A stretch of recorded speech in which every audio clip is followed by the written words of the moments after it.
Good morning, Tony Dattino back with you. I know last week was a little bumpy for me. Had a couple of medical issues that I had to take care of, but back in shape. And actually, this coming Friday, day after Thanksgiving, getting ready to take an 8-day cruise. So next week, you will not be having Live with Tony next week. So I got Monday, Wednesday, and probably do something on Thanksgiving Day. So I will get at least 3 sessions in. But one of the things that I've been reading more and more about, which I think is encouraging in the search for how to help with Alzheimer's or pushing off or impacts of dementia and all the different studies that are being done and the tests that are being done. And one of the things I'm seeing in a repetitive way are articles talking about not that you can eliminate getting dementia or Alzheimer's, but more and more of what I'm reading is suggesting that you may be able to do lifestyle changes, take lifestyle actions that may have an impact on how you live with the potentials of dementia or Alzheimer's. And in the issue of New Scientist that I'm reading, Decoding Dementia. It comes out of the October 11, 17 issue. I had this on my pile. I'm finally getting to it, but this is one of my items on my pile I wanted to get to in terms of doing an Live with Tony on it. They talk about the Finnish geriatric intervention study to prevent cognitive impairment and disability, and they call it FINGER, F-I-N-G-E-R. So it's Finnish geriatric intervention study to prevent cognitive impairment and disability. It was a large-scale study that was done to demonstrate the impact of lifestyle interventions that may impact cognitive decline with and without people that have the risk of Alzheimer's. And it talked about being involved with 1,200 participants and then an updated study that was done more recently. And it really discussed the risk of dementia with no problems, no prior problems, but brought in some lifestyle interventions. So that's where I get excited now. Okay, so there's the background of the study. They do this study, and they're looking at lifestyle interventions, meaning what are some things that you can do with your lifestyle that may help to push off. There's no guarantee it's going to eliminate dementia. In fact, there's nothing that they have found yet. But they certainly can do some things that have an intervention that you can take control over. And one of them they start off with is diet. We've talked about the importance of nutrition over and over again. There's the impact in our 6 key factors of cognitive impairment that you can take in our online course, but they bring back diet, physical activity. I've been talking about exercise, movement, and activity broken into aerobic, meaning what am I doing to increase my oxygen and lung capacity, anaerobic, what am I doing to keep my muscles fit, and then flexibility, how do I keep my joints, my neck, my hips, my knees, my ankles flexible enough to be able to bear the weight and the things I want to do. So physical activity is one thing that they put into this study. Cognitive training. And the holy grail on cognitive training today is, well, what are the right things to do for cognitive training? What are the things that you should do to exercise your brain? This concept of exercising your brain has been with me now for just about 30 years. I started the USA Memory Championship in 1997 based on what I was reading in the early 90s, that there were mental skills and memory skills that you could learn and you could improve your memory over a period of time.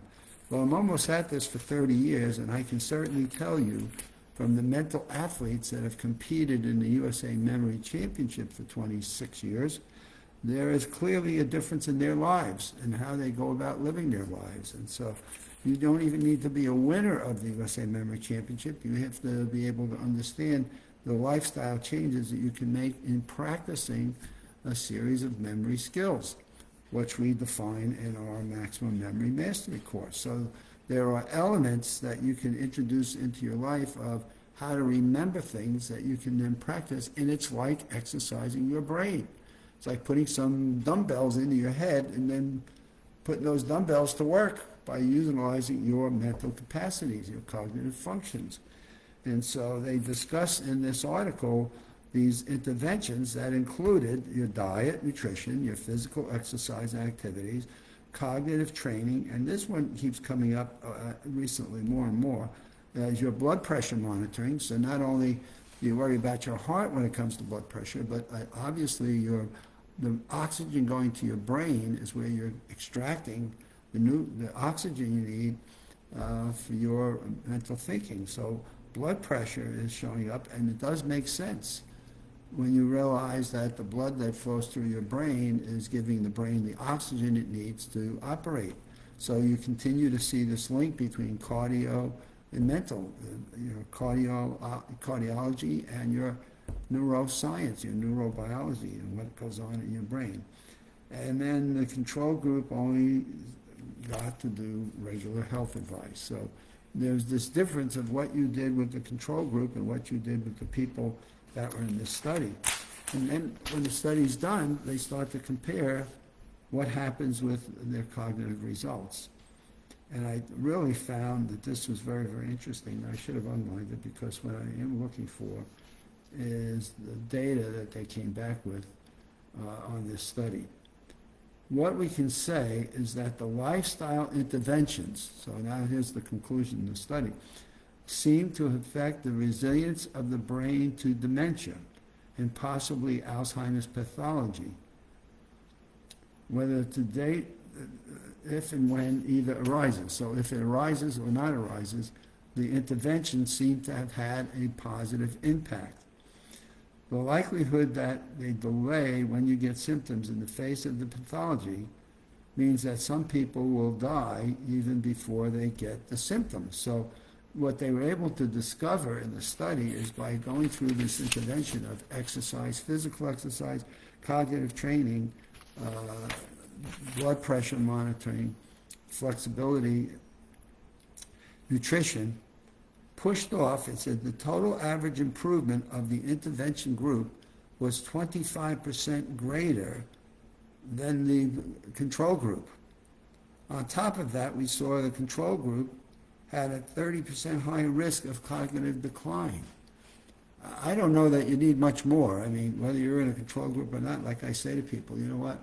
It's not necessary you need to be in a control group to figure this out or that you want to be a part of a test group. There's been enough of science over the last 25 years that certainly I've been a part of, and watching people in the USA Memory Championship and changes in the lives that they've had, that I don't need a control group study anymore. I've seen the difference in the people that have competed in working at mental exercises that strengthen their memories, strengthen their creativity, strengthen their ability to recognize people's names and faces, strengthen their ability to remember things that they're doing and where they're going. Certainly learning and improving their long-term memory for professional accreditations. And so it's always nice to be able to read an article that basically says, hey, Tony, you know what you've been doing for the last 25, 30 years, there's some science in the year 2025 that says, yeah, that's good stuff, it works. And I sometimes say, yes, I know it works. I've been observing it and being a part of it for almost 30 years. And I certainly have seen the change it's made in the lives of people and the family members. And more recently, over the last 3 years, been a part of a Memory Institute workshop that is done at the YMCA here in Dr. Phillips, Florida, which is now into its 4th year. And I clearly can see the difference it's made with the people that are in this workshop that were diagnosed with early cognitive impairment.